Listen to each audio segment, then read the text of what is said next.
One of the biggest myths around genital herpes is that in order to be infected, you actually have to see genital herpes. And that's not true.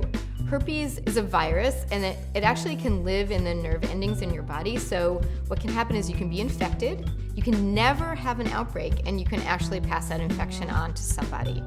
You can also have an outbreak and be sort of healed from the outbreak and may not be able to pass the infection on to someone. You can also have genital herpes, have no symptoms whatsoever, and pass the infection on to someone. So I think the thing that gets confusing for people about genital herpes is whether or not they have to be present in order for you to get infected. And the truth is, the answer is yes and no. If someone has genital herpes and they have an outbreak, most likely you will be able to see that outbreak. They will know they have an outbreak.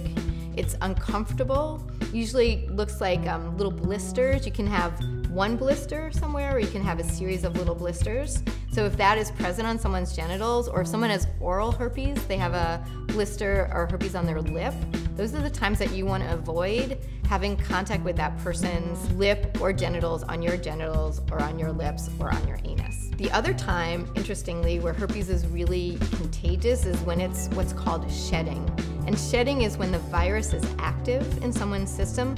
Often people will know when that happens, especially right before an outbreak. What happens is they have like a tingly sensation in the spot where the herpes usually comes out. But again, you can also get infected from herpes with someone doesn't have shedding and doesn't have an outbreak, but they still will be able to pass it through from skin to your body. Herpes is treatable, but it's not curable. Usually when someone's infected, they do have an infection. You can take medication that will suppress infections for you. You can also take medication when you get an infection that will lessen the infection, but there's actually no cure for herpes. So that's sort of some of the important myths and facts to know about herpes.